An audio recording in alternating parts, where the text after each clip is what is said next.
Hi అండి, welcome back to minus recipes.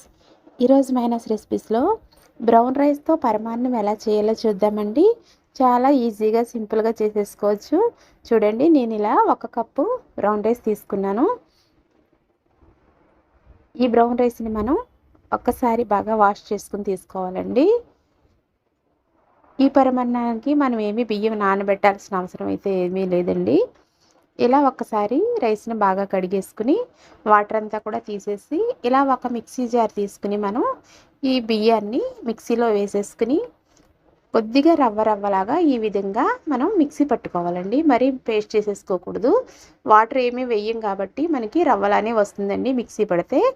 ఇప్పుడు దీనిని మనం ఒక కుక్కర్లో వేసుకోవాలి. ఈ రవ్వ అంతా కూడా మనం ఇలా కుక్కర్లో వేసేసుకుని మనం ఏ కప్పుతో అయితే తీసుకున్నామో బియ్యాన్ని అదే కప్పు 3 కప్పుల వాటర్ పోసానండి. అలాగే 3 కప్పులతో పాలు పోసాను. మీరు 6 కప్పులు కూడా పాలు వేసుకుంటానన్నా కూడా ఏం ప్రాబ్లం లేదండి.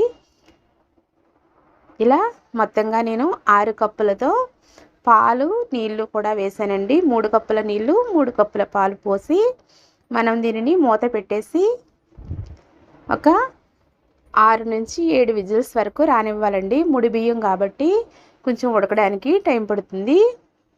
చూడండి, చాలా మెత్తగా ఉడికిపోయి ఉంటుంది మనకి. ఇప్పుడు దీనిలో మరొక కప్పు పాలు పోసుకోవాలి.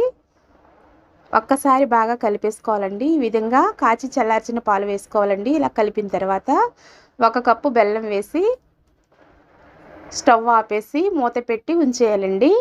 మనం ఆ వేడికే మనకి బెల్లం అనేది కరిగిపోతుంది. ఇలా మూత పెట్టేసుకుని 10 నిమిషాలు ఉంచిన తర్వాత చూడండి, బెల్లం అంతా కరిగిపోయి ఉంటుంది. ఇప్పుడు మనం దీనిలోకి మరొక కప్పు పాలు కూడా యాడ్ చేసుకోవాలండి. అలా అయితే మనకి కొంచెం లూజ్గా ఉండి తినేటప్పుడు బాగుంటుంది. తర్వాత దీనిలోకి నేతిలో వేయించిన జీడిపప్పు, కిస్మిస్, బాదం వేసేసుకోవాలండి. మీ దగ్గర ఉంటే ఏవి అవైలబుల్గా ఉంటే డ్రై ఫ్రూట్స్ అవి వేసుకుంటే సరిపోతుంది.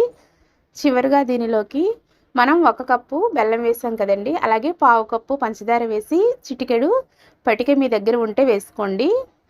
మనకి అచ్చంగా గుడిలో ప్రసాదం లాగా ఉంటుందండి. రెసిపీ అయితే చాలా బాగుంటుంది. చాలా ఈజీగా హెల్తీగా కూడా ఉంటుంది. చివరిగా దీనిలోకి దంచిన ఇలాచీ వేసుకుంటే మనకి చాలా టేస్టీగా బ్రౌన్ రైస్ పరమాన్నం రెడీ అండి. ఈ రెసిపీ మీకు నచ్చితే ప్లీజ్ లైక్ చేయండి, షేర్ చేయండి.